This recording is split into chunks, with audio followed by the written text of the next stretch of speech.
എല്ലാവർക്കും മായ 3D ക്ലാസ്സിലേക്ക് സ്വാഗതം. എൻ്റെ പേര് അമിൽ. ഇന്നത്തെ വീഡിയോയിൽ നമുക്ക് ഓട്ടോഡെസ്ക് മായയിൽ എങ്ങനെ നാവിഗേഷൻ ചെയ്യാമെന്ന് നോക്കാം. ഈ ട്യൂട്ടോറിയൽ എല്ലാവർക്കും മനസ്സിലാക്കാൻ എളുപ്പമുള്ളതായിരിക്കും. കൂടാതെ മായയിൽ നിങ്ങൾക്ക് ആവശ്യമായ പ്രധാന കമാൻഡുകളും ടൂൾസും പരിചയപ്പെടുത്താനാണ് ഞാൻ ഉദ്ദേശിക്കുന്നത്. നമുക്ക് ആരംഭിക്കാം.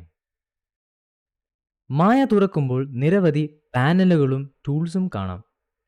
ഇത് ആദ്യം കൺഫ്യൂഷൻ ഉണ്ടാക്കിയാലും ഈ ചാനലിലെ വീഡിയോസിലൂടെ ആ കൺഫ്യൂഷൻസ് മാറുന്നതാണ്. ഏറ്റവും പ്രധാനപ്പെട്ട 3 ഏരിയാസാണ് ഞാൻ പരിചയപ്പെടുത്താൻ പോകുന്നത്: viewport, tool bar and attribute editor. എന്താണ് വ്യൂപോർട്ട്? ഇവിടെയാണ് നമ്മൾ വർക്ക് ചെയ്യുന്നത്. ഇവിടെ 3D മോഡലുകൾ ക്രിയേറ്റ് ചെയ്യുകയും അവയെ മാനിപ്പുലേറ്റ് ചെയ്യുകയും ചെയ്യാം. ഇത് സീനിൻ്റെ 3D വ്യൂ കാണിക്കുകയും ഒബ്ജക്റ്റുകൾ പൊസിഷൻ, റൊട്ടേറ്റ്, സ്കെയിൽ എന്നിവ ചെയ്യാനും ഉപയോഗിക്കുന്നു. ഇനി നമുക്ക് ഇതിൽ നാവിഗേറ്റ് ചെയ്യുന്നത് എങ്ങനെയെന്ന് നോക്കാം. നമ്മുടെ സീൻ റൊട്ടേറ്റ് അല്ലെങ്കിൽ ഓർബിറ്റ് ചെയ്യാനായിട്ട് ഓൾട്ട് കീ അമർത്തി ലെഫ്റ്റ് ക്ലിക്ക് ചെയ്ത് ഡ്രാഗ് ചെയ്യാം, ഇതുപോലെ. ഇനി നമ്മുടെ സീൻ പാൻ ചെയ്യാനായിട്ട് വീണ്ടും ഓൾട്ട് കീ അമർത്തി മിഡിൽ ക്ലിക്ക് ചെയ്ത് ഡ്രാഗ് ചെയ്യാം. ഇതുപോലെ തന്നെ നമുക്ക് സൂം ഇൻ സൂം ഔട്ട് ചെയ്യാനായിട്ട് വീണ്ടും ഓൾട്ട് കീ അമർത്തി റൈറ്റ് ക്ലിക്ക് ചെയ്ത് ഡ്രാഗ് ചെയ്താൽ മതിയാവും. അല്ലെങ്കിൽ മൗസ് വീല് ഉപയോഗിച്ച് ഇതും ചെയ്യാം. ഇനി വ്യൂസ് മാറ്റുന്നതെങ്ങനെയെന്ന് നോക്കാം. വ്യൂ പോർട്ടിലുള്ള പാനൽസ് മെനുവിലേക്ക് പോയി പെർസ്പെക്റ്റീവ് ക്ലിക്ക് ചെയ്ത് പെർസ്പെക്റ്റീവ് വ്യൂയിലോ ഓർത്തോഗ്രാഫിക്കിൽ ക്ലിക്ക് ചെയ്ത് front, side, top view select ചെയ്യാവുന്നതാണ്. ഇതല്ലാണ്ട് ഇനിയും 2 ഷോർട്ട് കട്ട്സ് കൂടിയുണ്ട്. അതിനായിട്ട് ടൂൾ ബാറിൽ വന്ന് താഴെ പാനൽ ലേഔട്ടിൽ ക്ലിക്ക് ചെയ്താൽ നമുക്ക് മൾട്ടി വ്യൂസിലും കാണാവുന്നതാണ്. മൾട്ടി വ്യൂസ് സാധാരണമായും കോംപ്ലക്സ് മോഡൽസ് ഉണ്ടാക്കാനായിട്ട് മാത്രമാണ് ഉപയോഗിക്കാറ്. അല്ലാത്ത പക്ഷം സിംഗിൾ വ്യൂവിലായിരിക്കും നമ്മൾ വ്യൂ ചെയ്യുന്നത്. അതോടൊപ്പം സ്പേസ് ബാറിൽ ക്ലിക്ക് ചെയ്യുകയാണെങ്കിൽ സിംഗിൾ വ്യൂവിൽ നിന്ന് മൾട്ടി വ്യൂവിലേക്കും മൾട്ടി വ്യൂവിൽ നിന്ന് സിംഗിൾ വ്യൂവിലേക്കും പോകാൻ കഴിയുന്നതാണ്. എന്നാൽ ശ്രദ്ധിക്കേണ്ട ഒരു കാര്യം, മൾട്ടി വ്യൂവിൽ ഇരിക്കുമ്പോൾ മൗസ് പോയിന്റർ എവിടെയാണോ അവിടെയായിരിക്കും നമുക്ക് സിംഗിൾ വ്യൂ ആയി കാണാൻ പറ്റുന്നത്. നമുക്കിനി എങ്ങനെ ബേസിക് ഷേപ്സ് സീനിൽ കൊണ്ടുവരാമെന്ന് നോക്കാം.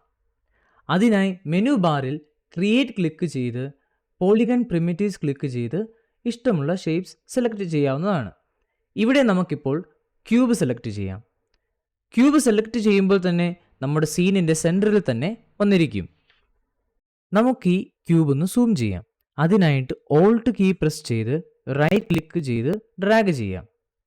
ഇനി ഈ ഒരു ഒബ്ജക്റ്റ് നമുക്ക് മൂവ് ചെയ്യാനായിട്ട് ടൂൾ ബാറിലെ മൂവ് ടൂളിൽ ക്ലിക്ക് ചെയ്യുക, അല്ലെങ്കിൽ W പ്രസ് ചെയ്താൽ മതി. പക്ഷേ അതിന് മുന്നേ ആയിട്ട് നമ്മൾ ഈ ഒബ്ജക്റ്റ് സെലക്ട് ചെയ്യണം.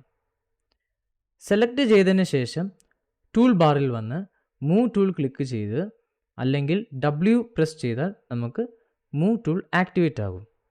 ഇതിന് ശേഷം ഏത് ഡയറക്ഷനിലാണോ നമുക്ക് ഈ ഒബ്ജക്റ്റ് മൂവ് ചെയ്യേണ്ടത് ആ ഡയറക്ഷനിലുള്ള ആരോസ് ക്ലിക്ക് ചെയ്ത് മൂവ് ചെയ്താൽ മതിയാവും. ഇപ്പോൾ നമുക്ക് 2 ഡയറക്ഷനിൽ ഒരേ സമയത്ത് മൂവ് ചെയ്യണമെന്നുണ്ടെങ്കിൽ ഇതിൻ്റെ ഈ സ്ക്വയർ ഷേപ്പിൽ ക്ലിക്ക് ചെയ്ത് മൂവ് ചെയ്താൽ മതിയാവും.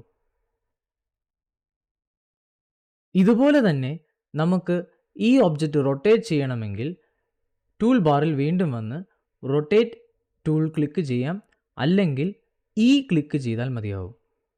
അതിനുശേഷം ഏത് ആക്സിസിലാണോ നമുക്ക് റൊട്ടേറ്റ് ചെയ്യേണ്ട ആ ആക്സിസിലുള്ള സർക്കിളിൽ ക്ലിക്ക് ചെയ്ത് റൊട്ടേറ്റ് ചെയ്താൽ മതിയാവും.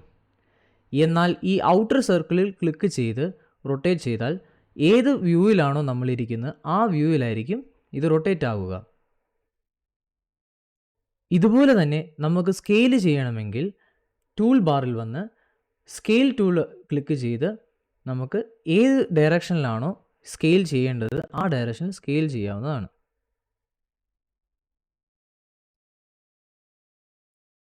ഇതിനെ സൂം ഔട്ട് ചെയ്തതിന് ശേഷം നമുക്ക് ഇത് വീണ്ടും ചെറുതാക്കണമെന്നുണ്ടെങ്കിൽ ഇതിൻ്റെ സെൻറ്ററിൽ കൊണ്ടുവന്ന് നമുക്ക് ഒരേപോലെ സ്കെയിൽ ചെയ്യാവുന്നതാണ്. വീണ്ടും സൂം ഇൻ ചെയ്തിട്ട് പാൻ ചെയ്ത് സെൻട്രൽ കൊണ്ടുവരാം. പക്ഷേ ഇതിനെ വീണ്ടും നമുക്ക് ഇതിൻ്റെ സെൻട്രൽ കൊണ്ടുവരണമെന്നുണ്ടെങ്കിൽ ഇവിടെ മായയുടെ റൈറ്റ് സൈഡിൽ വന്ന് നോക്കിക്കഴിഞ്ഞാൽ ചാനൽ ബോക്സ് കാണും. ഇതിൽ ട്രാൻസ്ലേഷൻ വാല്യൂസ് സെലക്ട് ചെയ്ത് 0 ടൈപ്പ് ചെയ്ത് എൻ്റർ കൊടുത്താൽ മതിയാവും. എന്നാലോ റൊട്ടേഷൻസ് വാല്യൂ ഡിഫറൻ്റ് ആണ്. അതുകൊണ്ട് തന്നെ ഇതിൻ്റെ റൊട്ടേഷൻസ് വാല്യൂ സെലക്ട് ചെയ്ത് വീണ്ടും 0 ടൈപ്പ് ചെയ്ത് എൻ്റർ കൊടുത്താൽ മതിയാവും. ഈ ഒബ്ജക്റ്റിനെ റീസ്കെയിൽ ചെയ്യാനായിട്ട് നമുക്ക് ഈ വാല്യൂസ് സെലക്ട് ചെയ്തതിന് ശേഷം 1 ടൈപ്പ് ചെയ്ത് എൻ്റർ കൊടുക്കാവുന്നതാണ്. നേരത്തെ കണ്ടതുപോലെ ആരോസിൽ മാത്രമല്ല നീക്കാൻ കഴിയുന്നത്. നമുക്ക് ട്രാൻസ്ലേഷൻ വാല്യൂസ് ഇങ്ങനെ ഡ്രാഗ് ചെയ്താൽ നമുക്ക് നീക്കാൻ കഴിയുന്നതാണ്. അതുപോലെ തന്നെ റൊട്ടേഷൻ വാല്യൂസ് ഇങ്ങനെ റൊട്ടേറ്റ് ചെയ്താൽ ഡ്രാഗ് ചെയ്താൽ നീക്കാൻ കഴിയുന്നതാണ്, റൊട്ടേറ്റ് ചെയ്യാൻ കഴിയുന്നതാണ്. ഇനി നമുക്ക് ഔട്ട്ലൈനർ എന്താണെന്ന് നോക്കാം. ഔട്ട്ലൈനർ നമ്മുടെ സീനിലുള്ള ഒബ്ജക്റ്റ് ലിസ്റ്റ് പോലെയാണ്.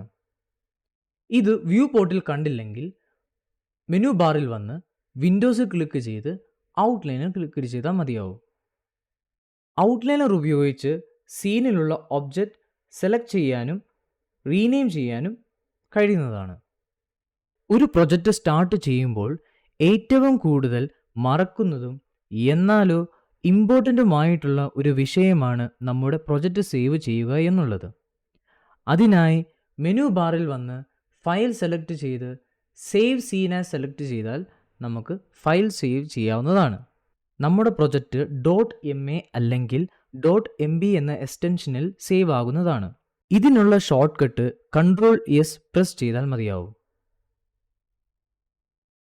ഈ വീഡിയോ ഹെൽപ്ഫുൾ ആയെങ്കിൽ ലൈക്ക് ആൻഡ് സബ്സ്ക്രൈബ് ചെയ്യാനും ബെൽ ഐക്കൺ അമർത്താനും മറക്കരുത്. Thank you.